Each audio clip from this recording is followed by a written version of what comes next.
Welcome in to Bears Weekly, a Chicago Bears network production. Download the Chicago Bears official app, brought to you by Verizon, to follow the team on the go. Bears Weekly is brought to you by Advocate Healthcare, Bet Rivers, CDW, Connie's Pizza, and Miller Lite. Here are your hosts, Jeff Joniak, a.k.a. the Mayor of Bearsville, and his sidekick, Tom the Surfmaster Thayer. And a pleasant good evening, everybody. Welcome in another edition of Bears Weekly. A lot of love out there for the 2023 Bears, locally and nationally, as they enter week 3 of the OTA season. A practice up at Hallis Hall here today. And a lot of the attention centered around, of course, the offensive additions and the play of quarterback Justin Fields. We'll discuss here tonight on ESPN Chicago and the Chicago Bears Radio Network. Thanks for joining us, everybody. We've got our producers Jordan Tredup and Dan Barilli helping us out tonight. Kendra Smith and Justin Pottinger in the ESPN 1000 studios. Our executive producer of the Bears Radio Network is Eric Ostrowski. And coming up at the bottom of the hour, we'll be joined by NFL Network's very own, and he is always entertaining, a big Bears fan, a perspective from the lifelong Bears fan, Adam Rank from NFL Network. And as usual, my partners, Tom Thayer and Jim Miller, joining us tonight. Fellas, how we doing, first of all? Big Jim? Doing great, my friend. Good to be with you tonight. So let's have a good one. Jeff, Tom, always a lot to talk about around the league. All right, we'll get Tom on board in a moment. But I mentioned Justin Fields out of the gate last week's show, which was on Thursday. Short turnaround. Not much has transpired in the last few days. But I'm going to go back to Justin Fields, Jim, because I read SportsIllustrated.com today, and one of the hot takes today was Justin Fields will account for 40 touchdowns this year. He scored 25 total last year, 17 through the air, 8 on the ground in 15 games. The Bears are better at various spots offensively, so the idea is that, yes, that number, what would that mean in terms of wins and losses if he could get to a number like that? Well, I mean, to me, when you're throwing 40 touchdowns, those are MVP-type numbers, right? Go look at when Lamar Jackson won the MVP for Baltimore, right? He had 36 touchdown passes, and then obviously his rushing touchdowns as well. So I think you're talking an MVP type of season when you're doing stuff like that, or minimum offensive player of the year type of numbers when you're putting up those type of figures, at the quarterback position. I think, is he capable of that? Of course he is. But a lot of things got to come into place. And, I think there are easy goals for him. One, the 55 sacks, we all know, have to come down. Those are not all on the offensive line. So if he can cut that number in half with the sack totals, and then, of course, his, for me, I think a realistic number, if he's throwing for a little over 3,000 yards, like 3,300 yards, 3,400 yards, averaging like 200 yards a game, I think that's realistic for him to be able to accomplish that. And then, of course, his turnovers. Those got to come down. Whether it's, he had 16 fumbles last year, so minimum, can you cut that number? Like it to be cut more than half. And I think those are all realistic goals for Justin Fields to be able to, to achieve in 2023. And if he does all of them, the Bears will win more games, period. They'll win more games. I want to talk about something else. I saw on Pro Football Focus about Justin and just quarterbacks around the league, the check down rates. He had a 5.3% check down rate in 2022. Obviously, we know he was sacked at a high rate. And a throwaway rate of 5%. Okay, we could look at those numbers and compare them. But the third lowest check down rate on third down, all the running quarterbacks like Jalen Hurts, Lamar Jackson didn't have any. 0 out of 81 throws on checkdowns. But those checkdowns, though, can lead to maybe shorter line to gain on a fourth down, a better field position, or a tackle that breaks for a first down. And that's where I want to get into a little bit about using the running backs more in the passing game than was the case last year. Do you think that will be on the plate this year? I hope it is. And I think, most quarterbacks, when you do, especially in when you're in a 2-minute mode, know where your checkdowns, because you want to start off like a 2-minute drive with a positive play.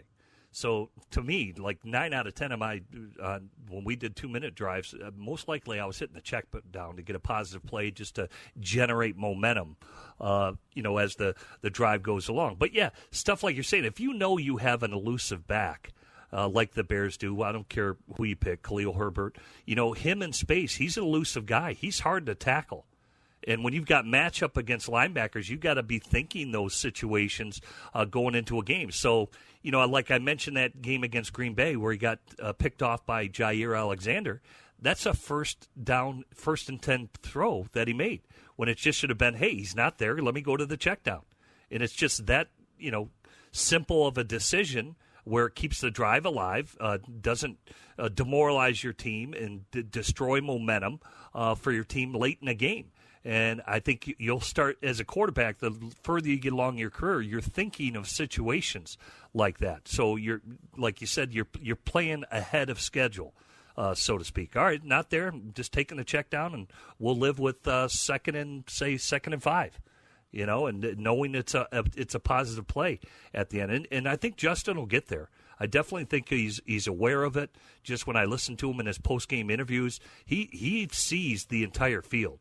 And this guy did this, and I saw this guy do that, and that, and I should have did this. And so he is self-correcting himself, and I already witnessed him self-correcting himself last year. So it'll be better. It'll be faster, and he'll be thinking those situations moving forward, I believe. And then that'll set up some deep balls. And deep balls, last year, according to Pro Football Focus, again, I think 700 deep passing yards. DJ Moore led Carolina in deep passing yards. He was 8th in the league last year, and we've talked about him last week being a first down to touchdown type of guy. Do you think that's a great pairing now? Because there's speed here involved, and that should open things up if the running game remains the same and getting some deep ball accuracy. Yeah, because I think he's gaining trust in him. They're working their rapport and, working to get their rapport. And I think, DJ Moore is a guy that, say if it is double coverage, like the trust I had in Marty Booker, I was going to throw it up there and give Marty a chance. Yeah, I had to be accurate where I had to place the ball, but I knew what Marty could and could not do, which was he was great in manipulating his body and, arcing his body in certain ways where he's going to make an athletic play and come down with the ball. How many times have we seen it with Aaron Rodgers and Devontae Adams where you have that type of rapport and trust where all of a sudden those guys are getting like 180 targets in a season.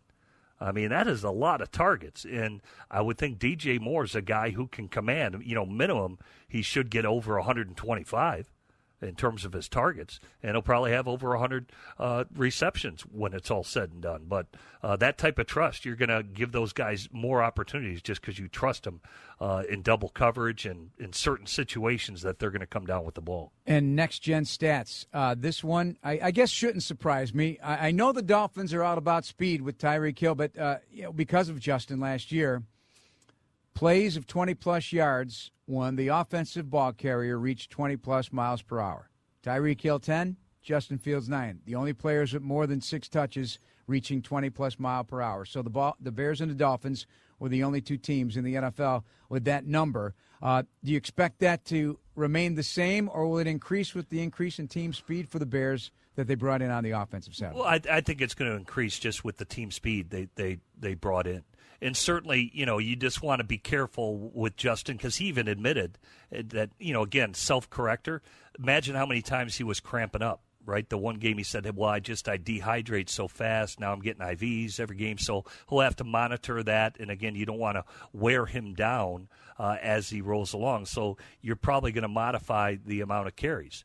And just based week to week on how his body's feeling and all those type of things where maybe one week he's incorporated more than another week. That's what the Bills do quite a bit with Josh Allen. And I think you're going to monitor that with Justin Fields throughout the entire year because you certainly don't want him breaking down. Another issue that a hurdle he needs to get over is getting banged up. Right, the dings and where he's missing time here and there due to just some nicks and bruises that come along with the territory.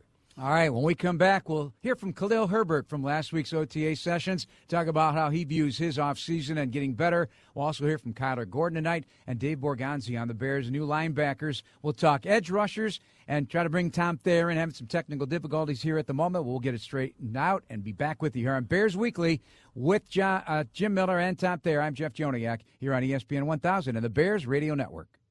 This is Bears Weekly with the voice of the Bears for 23 years, Jeff Joniak, on the Bears Radio Network.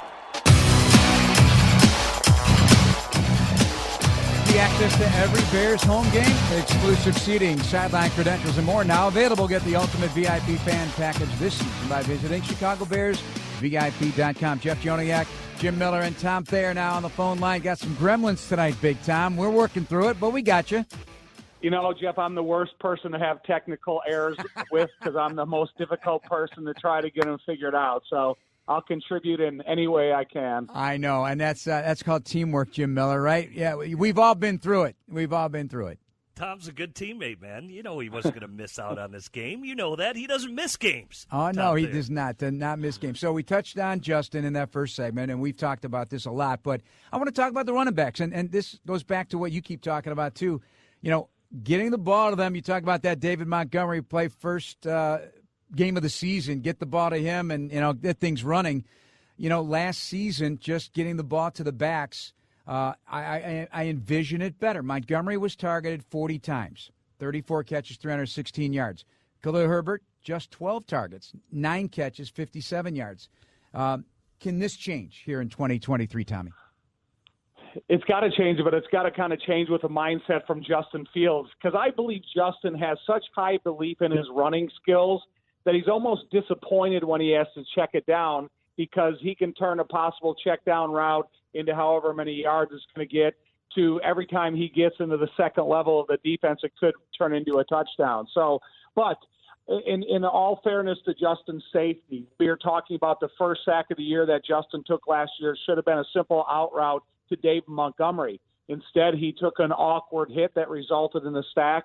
And you know the analytics of a drive resulting in a score when there's a sack involved. So I look at it, you know, selfishly for Justin's safety, but I also think that they have a slew of good receivers that are gonna be fighting for time in training camp. Oh, yeah, it's going to be fun to spread that ball around. Don't forget the tight end position either. Khalil Herbert last year, we forget, or maybe we don't, Jim. He led the NFL. 5.7 yards a carry at the running back position, just the running back position in 2022, his second season.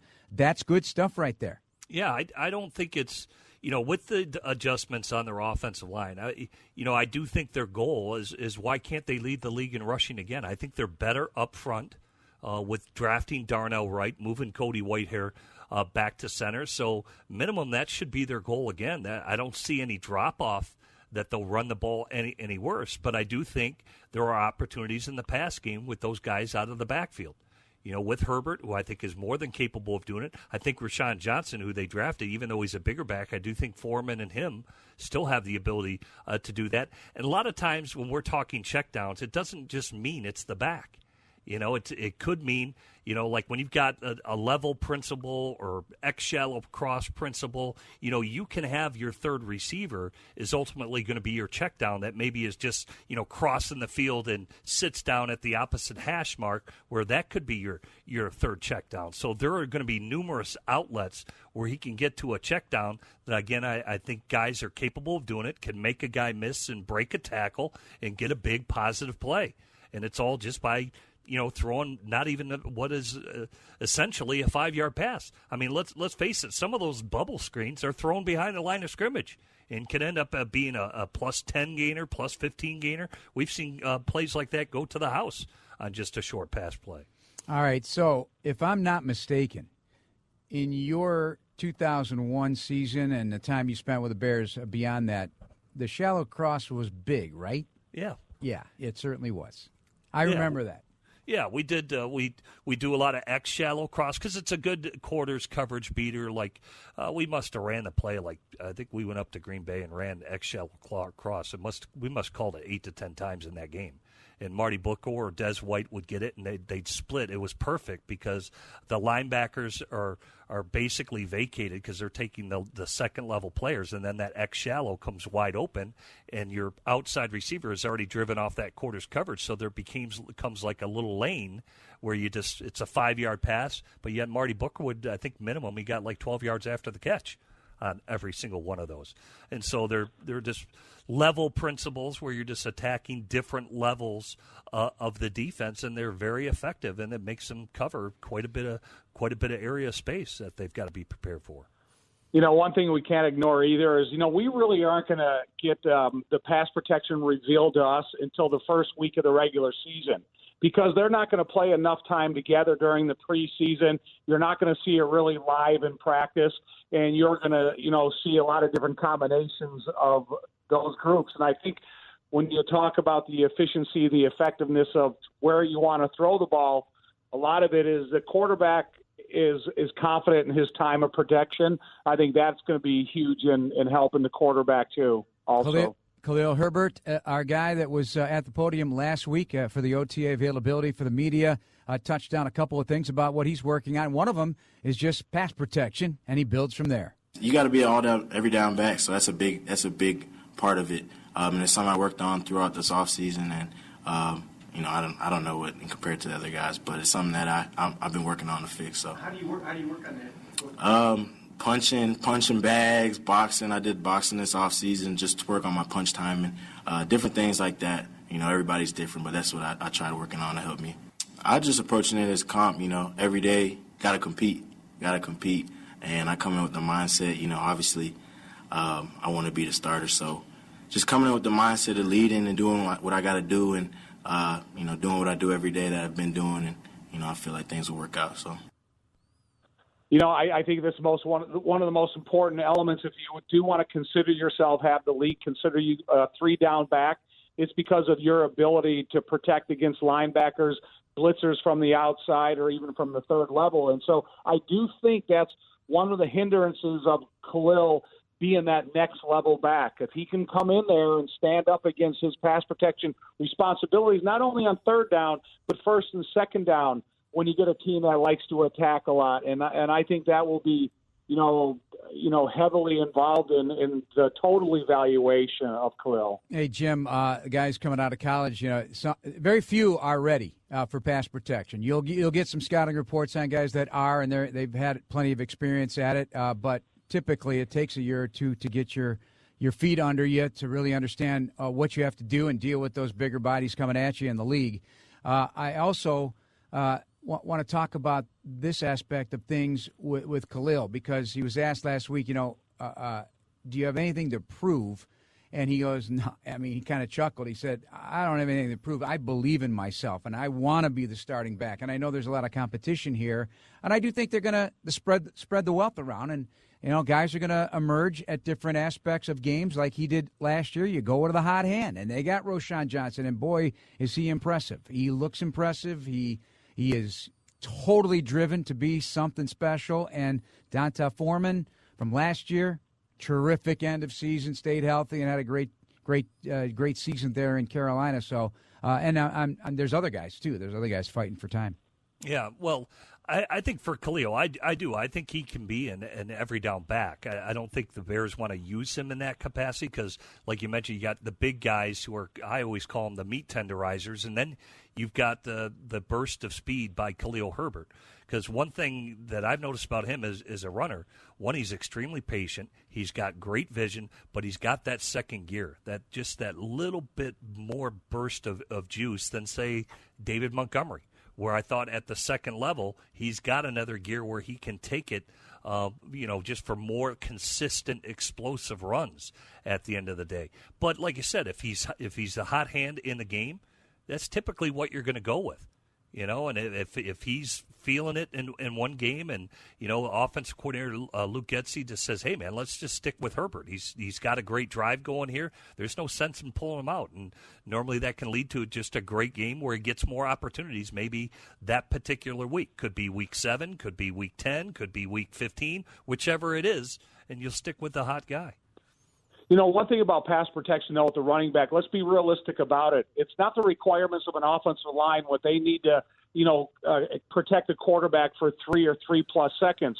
A running back has to come up and, have a stalemate against a blitzing linebacker, be able to rush a defensive back to the outside and widen the pocket. So, in terms of Khalil, he can do everything that's required of him. It's just about making sure that you have the courage to stand in there and create that stalemate against sometimes, a bigger-bodied linebacker at times. I like that you threw boxing in there. Jason McKee did that as a player as well. He felt it helped. They're not the same footwork, obviously, in the two sports. Brad Biggs outlined that this week in the Tribune, a nice story about Khalil. By any means necessary. Work on whatever to get your hands and feet married up at any position in the league. And listen, I don't know. I know you just lifted weights, Tom. I don't know what else you did. That's all I did. I don't know. Did you run at all in the off season? Did you try other things? Wait, did you try?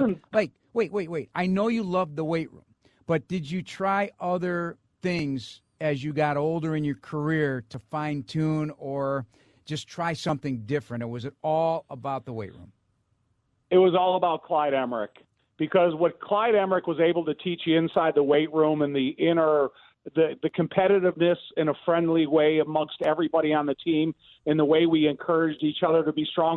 But he also had a variety of running tools that we did out in the field. And a lot of them they don't use today, but I think the way Clyde incorporated them, it was more realistic of the requirements of the positions in the way it helped you. So like what? So we had a thing called woes and goes. So we started on the goal line in a 3-point stance, whatever your stance was. And then you sprinted that next 20 yards. You got back in a stance. So you're up and down. You're out of your stance. You're pushing off with your calves. You're doing things that you do every single day in football in terms of breaking the huddle, getting the line of scrimmage, getting in your stance, and using your stance as a weapon. And then we had these ropes that we used to run through. And we used to have a variety of different ways that whomever was leading that day or who was ever leading that session could do a lot of versatility. And you were picking your feet up high off the ground and, creating balance and creating strength and creating organized conditioning that was going to help you in the sport. So those are just a couple of things that if you go back and you get the generations that were raised by Clyde over at Hallis Hall, you can see how beneficial all those things that we did throughout our career. And here, Jim, I thought Woes and Goes was the title of my autobiography coming out after my career. I didn't know that. You got no woes. Did you incorporate new things? Did you seek out quarterback coaches beyond the ones that you are employed by to try to enhance your game as you got older in the career? No, I never did that. I did a lot of the stuff on my own, like for strengthening my shoulder and stuff and things like that. But one thing I did incorporate is similar to what Tom did. For any player of the Bears, I would keep every script through, say, the OTAs. Why would I do that? Because then you'd go home and I'd say, all right, I'm going to go back through this practice and I'm going to simulate every single play myself. So you're getting an actual physical rep. Like you said, you call out the play, you act like you're breaking the huddle, you go up to the line of scrimmage, you run out all the mechanics of that play in full speed. And, it could be with the high school kids or wherever I'm at. I tell them what to do or whatever, but you're simulating that play, and it simulates football. And because that's how you're going to get into football shape, right, is playing football. And so I would go through every single one of those scripts and, whatever the OTAs are. Maybe you get in the 30, 40, 50 plays in a script and just go out there and basically get another practice, but yet you're gearing yourself and conditioning yourself for football, but yet still challenging yourself for all the mental aspects of reading coverages and where to throw the ball and going through your reads and your mechanics and your footwork and all those type of things. And to me, that was just one simple thing that I started to implement in my preparation for training camp leading up towards the end of my career. Time for a break. Coming up next on the other side, we'll be joined by Adam Rank from NFL Network. With Tom Thayer and Jim Miller, this is Bears Weekly on the Bears Radio Network. This is Bears Weekly with the voice of the Bears for 23 years, Jeff Joniak, on the Bears Radio Network. Hey, you want VIP access to every Bears home game? No, exclusive seating, sideline credentials, and more. Now available. Get the ultimate VIP fan package this season by visiting ChicagoBearsVIB.com. From SiriusXM NFL Radio's Moving the Chains, former Bears quarterback Jim Miller and my Super Bowl guard, my broadcast partner Tom Thayer. Hey, fellas, Tremaine Edmonds, a guy we're going to be talking a lot about. TJ Edwards as well at the linebacker position last week. Dipped into a conversation with the media with linebackers coach Dave Borgonzi.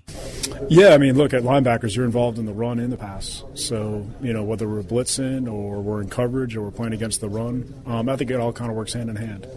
But there's definitely, ways we can use him. He's unique. Tremaine's, he's big, he's athletic, he's physical, and he's really smart. So, it's going to be fun to use him in different ways. So his size, does that allow you to do anything differently in the middle of the field? No, not really. I mean, we're gonna do what we do, and they've had a pretty big linebacker here before, I heard, who are number 54, and he was 6'4" and change, and yeah, I mean, look, when you play a lot of zone defense and you're 6'4.5", you could take up a lot of space and fill up windows and zone coverages. So it definitely helps the coverage part of it because he is such a big person. Would you describe how those Edwards also they've jumped out and, hey, this is our defense now, right? Yeah, so like both of those guys have played a lot of football. TJ came out in 2017, Tremaine came out in 2018, and so they've seen a lot. This is a different system, but there's a lot of similarities to where they were at before. So I think there was a lot of carryover, and I think they were able to come in and understand it right away and play fast. And they're both really smart, and they both take their job really serious. So I think it's been really good in the linebacker room, but also just for the defense to see how those guys approach it. Edmonds is really young for his age. He just turned 25. He came into the league when he was 19. So this is going to be his sixth season. So he just turned 25 in May. I believe it was May. He just turned 25. I think it was May. Anyways, so he's young and he's played a lot of football, and he's been really durable. I think he's only missed 7 games in 5 years. So he still has a lot of good football in front of him. And you throw Jack Sanborn in there too, and the competition from the young guys. Jim, just the presence of Edmonds over the middle, what does that mean to a quarterback, especially goes eyes on the shorter side when you see that big angular body with long arms in the middle of the field? Yeah, and he's been a green dot guy since he arrived in the NFL. I remember when he arrived in Buffalo, and even Sean McDermott said he picked up everything very quickly. This guy was their green dot. He called all their plays, reacts quickly. He's played a lot of football. Like you said, and he's matured quite a bit as well. And he was already a mature kid then when he came in the league, which is hard to believe that it was as young as what he was. And so I think both him and Edwards have that experience. They'll pick up this defense quickly. They are fast, reactive players that I think fit in nicely with the Bears scheme and what they want to do defensively. And I think they'll be counted on. That is a strong part of the defense, I think, is the secondary and the linebacker group, and I think we're still waiting to see where the pass rush will be. But they'll be counted on to be really good players. Yeah, Jim, you said it. It's, what is their relationship and how is it going to develop with the defensive line? Because if you think of the defensive lines and the teams that they just came from and how deep and experienced, how good of productive defensive lines they were, if the Bears can kind of formulate a plan to get a rotation of fresh bodies, guys that have different types of traits during the reps that they get to play, that's going to be the best thing that linebackers can have is that quality defensive line in front of them that the offensive line is more concerned about the initial line of scrimmage than they are the linebackers and give those guys a little bit more freedom. So I think throughout training camp, a lot of the individual drills that they do and the teamwork drills they do and the mechanic work they do, it's going to be interesting to pay attention because the linebackers, as great as their careers have been up until this point, they'll be as good as their defensive line plays also. A quick check of the day's news and a trip around the league coming up in our next segment with Jim Miller and Tom Thayer. This is Jeff Joniak, and this is Bears Weekly on AM 1000 and the Bears Radio Network. This is Bears Weekly with the voice of the Bears for 23 years, Jeff Joniak, on the Bears Radio Network. This segment of Bears Weekly is brought to you by CDW. People to get it. Couple of minutes to go, so our quick whip around. We'll start with Tom Thayer. News on Leonard Floyd, the ex-Bear, now a Buffalo Bill. 1-year deal. Yeah, he's had 9 sacks or more in each of the last 3 years. They need an opposite bookend of Von Miller, depending upon how he'll return from the injury. I think it's a good sign for Buffalo. And a $68 million extension for Ed Oliver, Jim Miller. Yeah, I talked to their defensive line coach and said, hey, if he just learns to be more reactive from the neck up, and just think about more situational play. This is an explosive guy who can get upfield, and again, he's always had a good defensive line rotation around him, but not up there with the guys like Daron Payne, who get the $90 million deals, but certainly Ed Oliver was rewarded handsomely. Jim, quickly, I think this was the NFL next-gen stats. Turnovers forced by pressure by players. Number one since 2017 is Myles Garrett with 24, but Yannick Ngakoue second with 19. Should the Bears be interested? Yeah, absolutely. They should be talking to him. He sounds like he wants to play for a contender. Don't know if the Bears would be on his radar screen, but, hey, it never hurts to place a phone call because he's a good football player. And dirt has been dug for the new stadium in Buffalo, Tommy, today. That's a landmark move by a historic franchise. I don't know how they're going to take it. It better be a Grand Palace. Yeah, it looks like it will be. That's going to do it, fellas. We'll talk to you next week. Thanks, Jimmy. Sounds good, my friend. That's Tom Thayer. I'm Jeff Joniak. Thanks to Adam Rank from NFL Network, Eric Ostrowski, our executive producer of the Bears Radio Network, Kendra Smith and Justin Pottinger in the ESPN 1000 studios. For Dan Brilli and Jordan Tredup as well. We'll talk to you next week. Stay tuned. Jeff Miller, Tyler Rocky next. Have a good night, everybody. Thank you for listening to the Chicago Bears Network presentation of Bears Weekly, hosted by the mayor of Bearsville, Jeff Joniak, and Surfmaster Tom Thayer. Podcasts are available on the Chicago Bears official app. Brought to you by Verizon and Apple Podcasts. Bears Weekly has been brought to you by Bet Rivers and Miller Lite.